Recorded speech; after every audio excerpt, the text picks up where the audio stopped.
This lesson is how to prove statements about segments and angles. So this is the next step into writing a proof. Remember, when you think about a proof, you're basically solving some kind of equation step by step and then telling me the reason for each step. Okay? This is good for your brain, guys. So, somebody tell me what the definition of a proof is. The logical argument that shows a statement is true. Okay, logical is the key word there, argument that shows a statement is true. And there are several formats. The most common format for a proof is called a two-column proof. When you see a two-column proof, you'll see everybody just writes it like this, and they put the statements on one side, or this is where you would write each step to the equation, and then you write your reasons on the other side. And you sort of did this last lesson. You guys kind of remember? I know it's been a week. Yeah. And so you're going to write each one over here and the reason all the way down. All right, so let's one. This is example 1. Put this in your journals. We're going to write a two-column proof for this situation. I need to take a picture.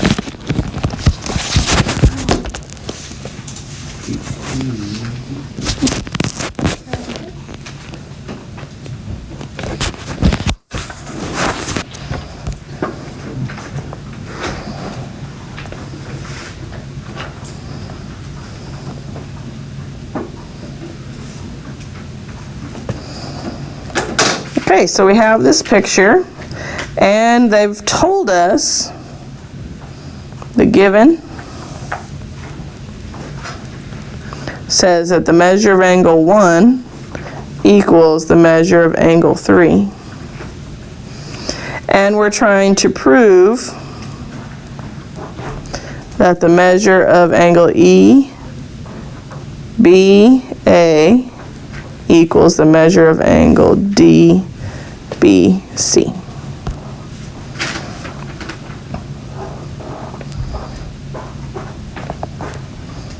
Okay, so you're going to start with your two-column proof, and you don't have to write the whole word on top. You can put S on the left and R on the right. Statements and reasons. So, number 1 should always be easy. What are we going to put for number 1? That it is the given, and we're going to write down the phrase that they told us. The measure of angle 1 equals the measure of angle 3. Now, try not to look in the book for the rest of these steps. Just look at the picture, because you need to start trying to think logically about how to prove these statements. So, the first thing we can look at, let's look at this picture. We know that angle 1 and angle 3 equal each other, because it told us, and it's marked. Let's talk about adding some of these angles together, so that way we can see if they equal these ones. So what's the first thing we could do? Measure angle. Let's do we could do EBA. The whole thing equals 2 and 3 added together, right? Yeah. So the measure of EBA equals measure of angle 3 plus the measure of angle 2.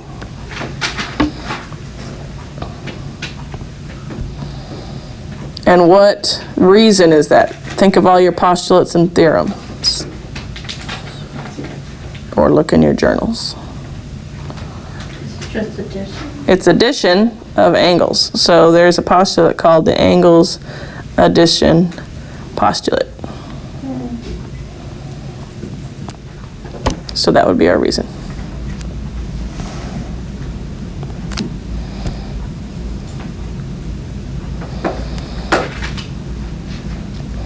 All right, now look here. Since we know that 2 plus 3 equals EBA, can I, look here, we have 3 here and a 3 here.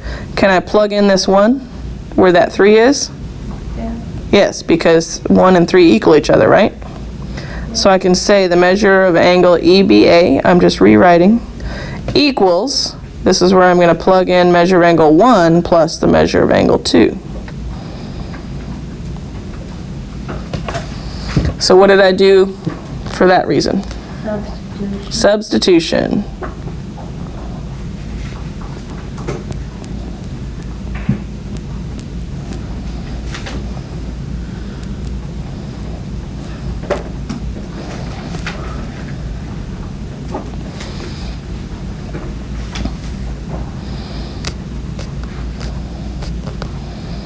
All right, so now,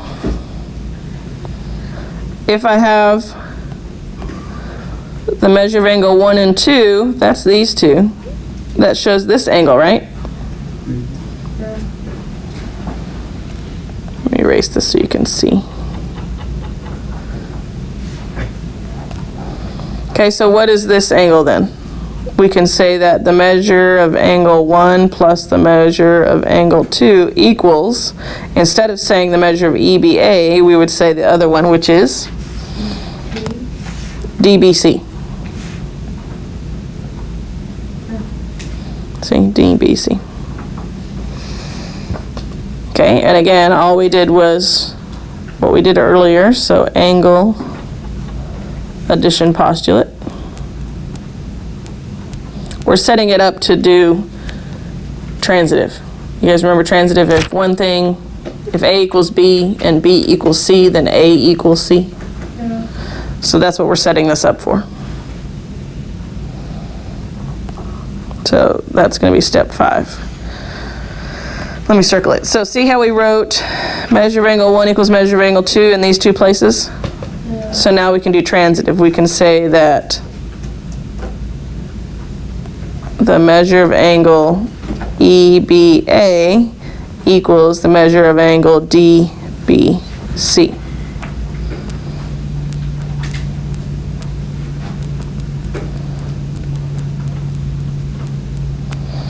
Transitive property of equality. Now, is that what we were trying to find? So we're done. This is why I let geometry keep your journals with you at all times, because I don't expect you to memorize all these postulate and theorems, but you do need to be able to recognize them and put them as reasons. All right, let's do another one. I know proofs are not easy.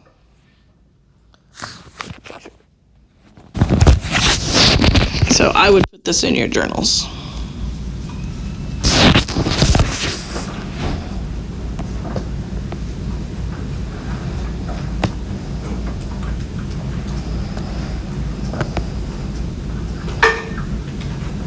Okay, so we're doing guided practice number 1.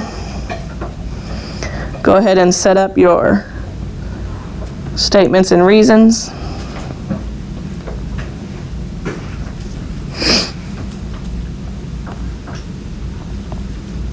And number 1 is easy, right? What are we writing for number 1? Two. Which is? AC equals AB plus AB. Very good. So you should always get the points for number 1.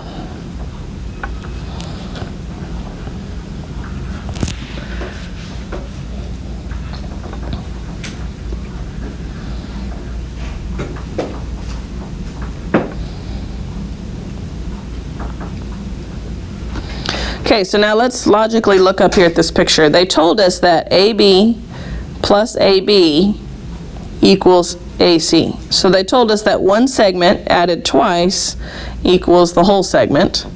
We are trying to get to the point where we know that this segment equals this segment. Okay? So what's the next logical thing to do here? We know that if we add this and this, it equals the whole thing, right? So let's write that down. AB plus BC equals AC. And what kind of reason do you think that is? What did we do there? What is that? Addition, so it's going to be an addition postulate, but the last one we used angles. What are these? Segments. So we're going to do the segment addition postulate.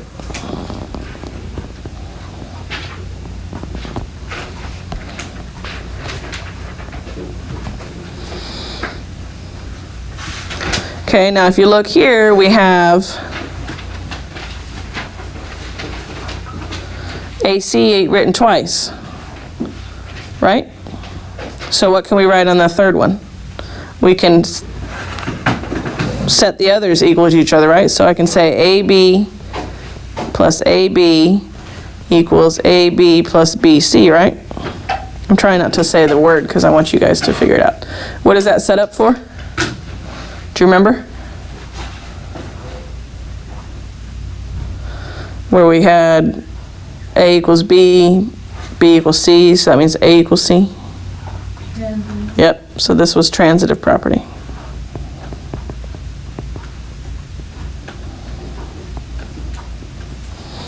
Does that make sense what I'm doing? The transitive?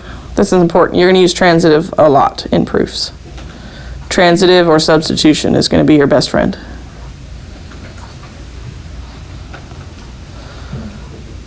So you saw how I did that. Since AC is in both of these equations, we could actually set this equal to this for the next equation. All right. So let's do the fourth step. Notice here we have AB plus AB equals AB plus BC. In algebra, to get these by themselves, I would subtract AB from both sides, right? So that essentially cancels these, and I'm left with AB equals BC. Make sense? So in order to get that, what did I do? Yep. So I did the subtraction property of equality. Would it not be segment? No, because I didn't subtract segments. I just moved the AB from one side. I subtracted AB from one side to the other, which simplified it. So you just say subtraction property of equality.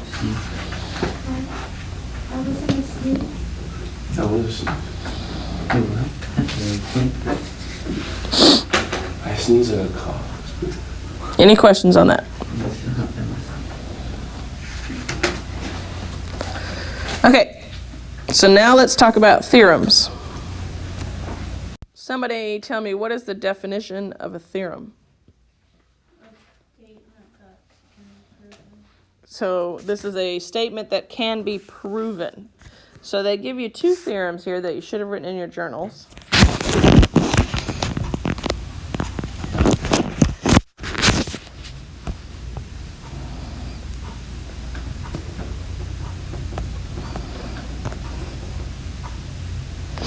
Theorem 2.1 says the congruence of statements. Segment congruence is reflexive, symmetric, and transitive. Okay, do you remember what reflexive means? It means something equals itself. It's like saying 2 equals 2. That's reflexive. Do you remember what symmetric is? That's where you can flop the equation. So if I say 10x equals 20, I could switch it and say 20 equals 10x. That's symmetric.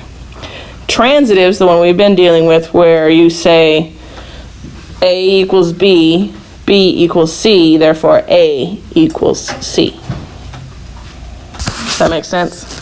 Mm-hmm. And you can use that with segments, as you see that they did in this. So make sure you know where this is in your journal. I've seen some students create tabs on their journals that say Theorem 2.1. Does that make sense? With little stickies or whatever you want to use. If you want to use any of my stuff, you're welcome to do that. All right, Theorem 2.2 is the same thing except for we're dealing with angles. So same thing here, reflexive angle. You can use to say angle 1 equals angle 1. Symmetric, you can say angle 1 equals angle 2 and flip it and say angle 2 equals angle 1, or you can do transitive. Any questions on those at all? Okay, so let's do an example here.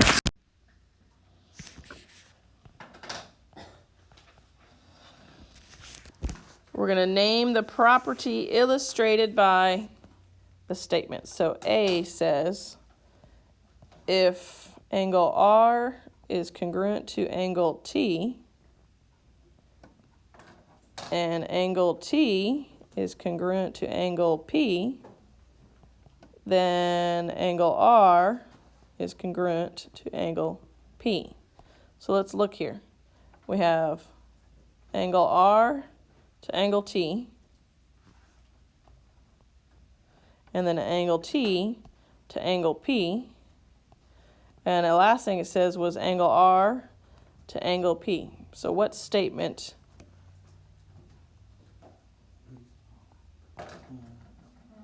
Transitive, very good. So this is transitive property of, and this is angle congruence. I won't count off if you say transitive property, but when you're doing your IXL, you probably need to say the whole thing. Okay, the next one is B, and we're saying if segment NK is congruent to segment BD, then BD is congruent to NK. So what property is illustrated here? Huh? Nope. It's not reflexive. Symmetric. Remember, reflexive is the same itself. It's like looking in a mirror. But symmetric is you're flipping the equation.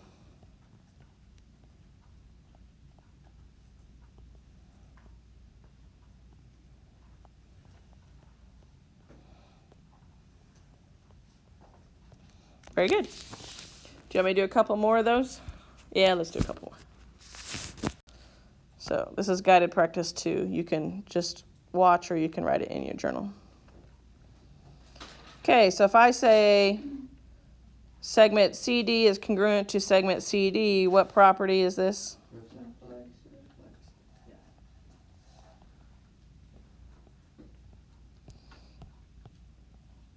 If I say if angle Q is congruent to angle V, then angle V is congruent to angle Q.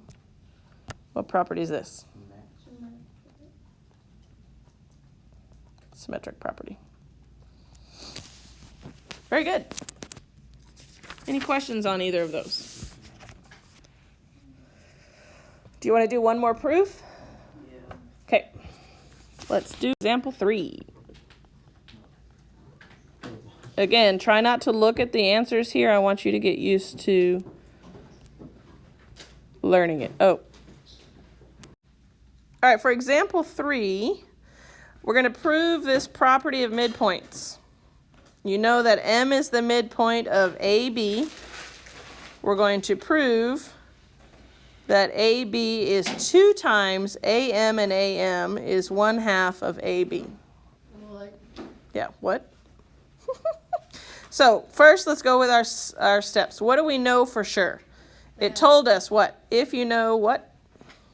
That M is the midpoint of AB. So that's always the first thing I can say. M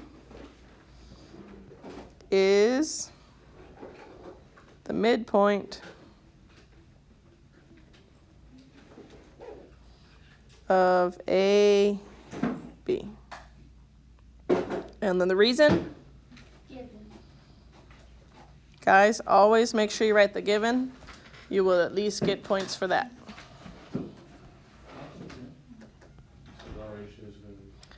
Okay, so for number 2, Ben, whisper. We're trying to prove that AB is 2 times AM and that AM is 1/2 of AB. So, the first is, if we know that M is a midpoint, do we know anything about these 2 segments? That AM equals MB and B. Segment AM equals MB. Or is congruent is actually better to say that. And why do we know that? Something segment congruent. Nope, it's the definition of a midpoint, because we know that they are congruent because it's a midpoint. Can I get my geography book? Yep. No. Definition of a midpoint. Oh, that was. Okay. Now, the definition of a midpoint is where that has the congruent symbol. Now we can just say that AM equals MB And Gwen, that's the one you were thinking of. The definition of congruent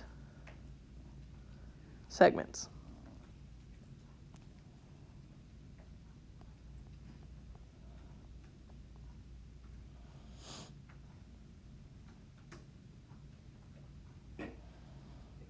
All right, so now looking at this, if I know that these equal each other, and I know this plus this, what does that equal? AM plus MB equals what? AB. AB. We know that if we have each length and we add them together, we get the total length. This is what reason? Try not to look in your books. What did we do? Addition, and what did we add? So this is the segment addition postulate.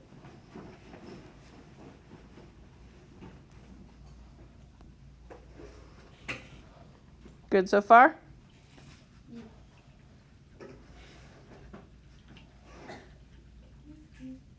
Now, since we know that AM equals MB, can I plug in an AM right here? The answer is yes. I can say AM plus AM equals AB, right? What did I do there? Substitute. I did substitution. Very good.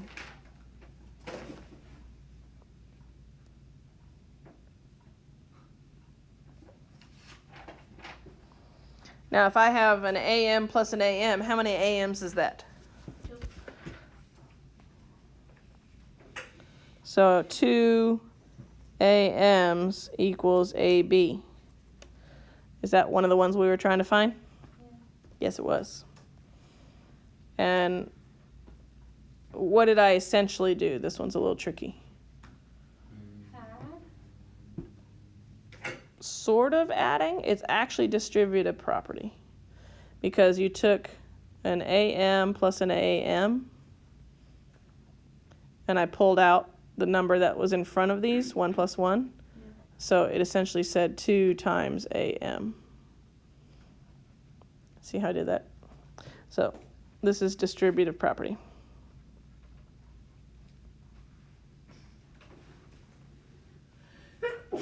Bless you. So we have one of the answers we were looking for. Now we need the second one, number 7. If I have this 2 AM, let me erase right here. So I got 2 AM equals what, AB? How can I get the AM by itself? Divide by 2, which means you get 1/2 AB on the other side. So I'm going to get AM equals 1/2 of AB. And what did I do to move that 2 over there? Yep, division property of equality. And that was the second thing we were trying to prove. So you're done. Any questions? I know, proofs are, don't worry, proofs, we get through this lesson and you don't have to mess with them much ever again. The point behind proofs, guys, is to understand the logic and the steps, okay? That's the whole reason we do them. All right. You have that concept summary in your books. I would recommend you put it in your books. I'm not going to go right now because it's just a summary of everything we're doing. So let's look at example 4. Last example. And try not to look at the solution, guys, okay? So just have your journals. All right, walking down the hallway at a mall, you notice the music store is halfway between the food court and the shoe store. So I'm going to draw.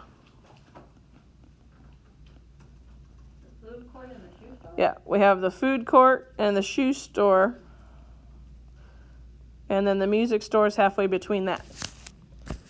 Halfway means what? Those two equal, right? And then you notice that the shoe store is halfway between the music and the bookstore.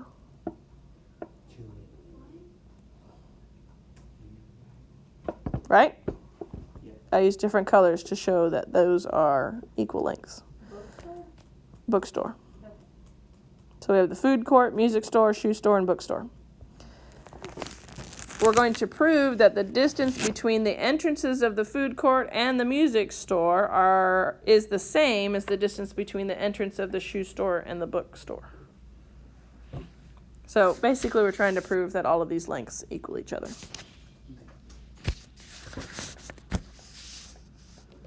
So, does everybody understand the diagram and why I have two different colors here? Because we know this distance equals this distance, but this distance also equals this distance. Okay? So you can tell we're probably going to do some kind of substitution or transitive statement as we go through this. All right, so let's start with our statements and reasons. What's my first statement? What do we know?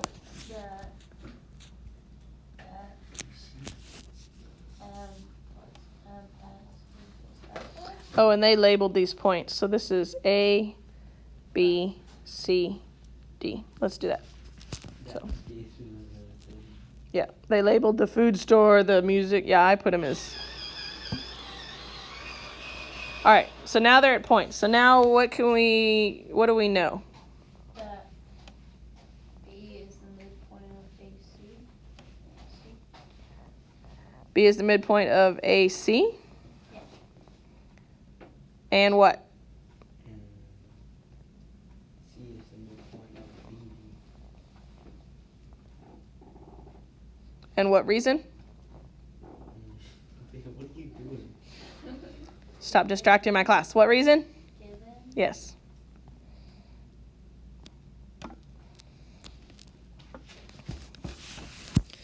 All right, now what did we use last time after we knew the midpoint? We found the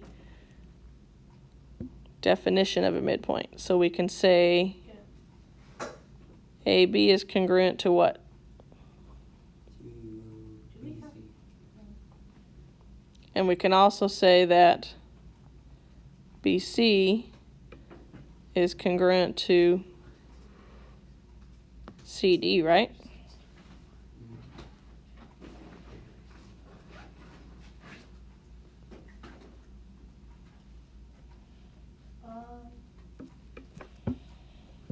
They did theirs in two separate steps, but it's the same thing.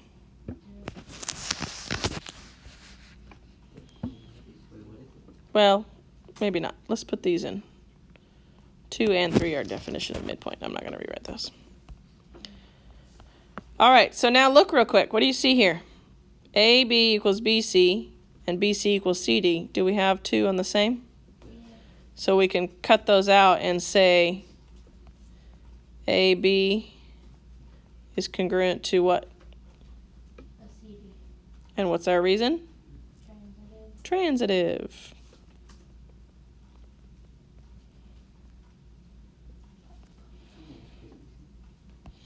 And then the last thing is to get rid of this little congruent sign. So I say that AB equals CD. And what was that reason?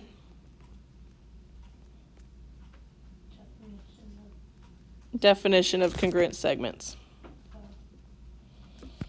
If the segments are congruent, then they equal each other is the definition.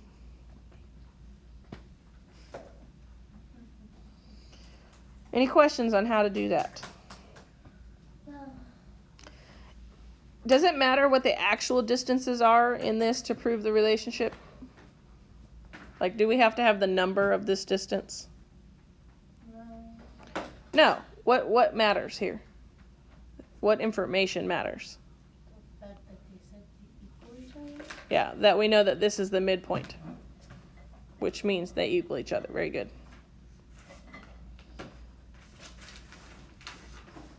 Any other questions? Any other statements? Any other concerns? So you're doing numbers 7 through 29. Oh, that's algebra. 3 through 11, odds, and number 22.